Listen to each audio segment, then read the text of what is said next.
देखिए, मैं तो देखता हूं मोदी जी का सपना भारत को विकसित भारत बनाने का, और अमृत काल का ये पहला बजट विकसित भारत के इस विराट संकल्प को पूरा करने के लिए मजबूत नींव रख रहा है।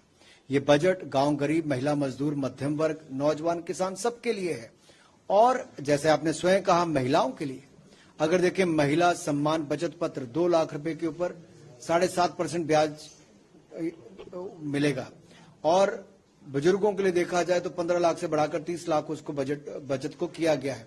इसी तरह से सेल्फ हेल्प ग्रुप में जो 9 करोड़ महिलाएं हैं, उनको बड़ा बाजार देने के लिए, उसको और मार्केट के साथ लिंक करने के लिए उसके प्रावधान किए गए हैं। 157 नए नर्सिंग कॉलेज खुलेंगे, क्योंकि मेडिकल कॉलेज 200 से ज्यादा मोदी सरकार ने पिछले 8 वर्षों में खोले हैं। तो हमारे युवाओं के लिए हमने फ्यूचर ऑफ वर्क 4.0 को ध्यान में रखते हुए आर्टिफिशियल इंटेलिजेंस हो, इंटरनेट ऑफ थिंग्स हो, या फिर मशीन लर्निंग हो, 3D प्रिंटिंग हो, कोडिंग हो, इस तरह के कोर्सेज में उनको प्रशिक्षण देंगे। 30 स्किल इंडिया इंटरनेशनल सेंटर्स हम बनाएंगे देश के अन्य अलग अलग कोनों में।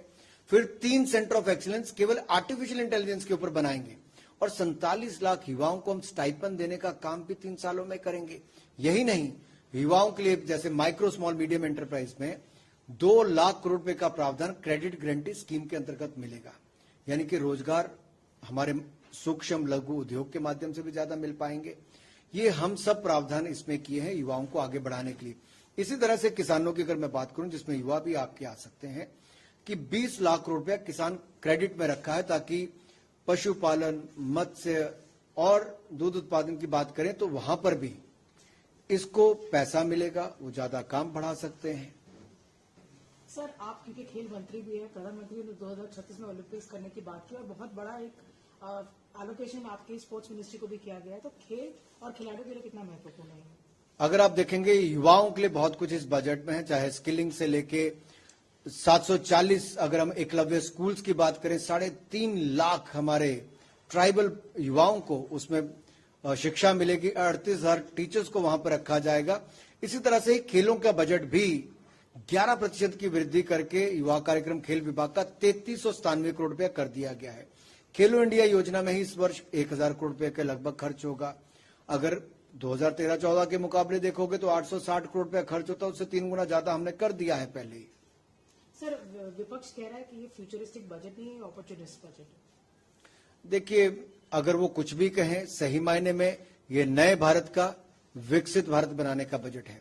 अमृत काल का ये पहला बजट स्वर्णिम काल की ओर ले जाने का बजट है, और ये खुशियों का बजट है, सभी के लिए बजट है।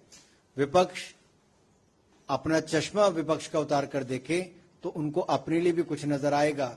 जो कहते थे 5 लाख इनकम टैक्स की छूट को बढ़ाकर 6 लाख कर दो, हमने 7 लाख कर दिया, तो अब इसमें भी उनको राजनीति नजर आती है।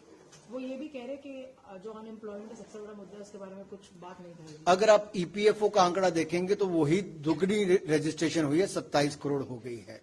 अगर आप देश भर में टैक्स कलेक्शन डायरेक्ट इनडायरेक्ट देखेंगे तो वो भी रिकॉर्ड हुई है। तो इसका मतलब वहां पे भी रोजगार बढ़ रहा है, काम धंधा बढ़ रहा है, इन्वेस्टमेंट भी ज्यादा आ रही है। मुद्रा लोन देखेंगे तो 37 लाख करोड़ से ज्यादा के वो भी हैं। तो रोजगार स्वरोजगार के अवसर लगातार बढ़ रहे हैं, और फॉरेन डायरेक्ट इन्वेस्टमेंट भी हिंदुस्तान में बढ़ रही है, उद्योग भी बढ़ रहे हैं। और इसी तरह से हमारे स्टार्टअप्स, 90,000 से ज्यादा स्टार्टअप्स हो गए। दुनिया का तीसरा सबसे बड़ा स्टार्टअप इकोसिस्टम हम बन गए। इनकम टैक्स की छूट भी मोदी सरकार ने आगे और स्टार्टअप्स के लिए बढ़ा दी। लॉस को बुक करने के लिए भी हमने उसमें प्रावधान कर दिया है।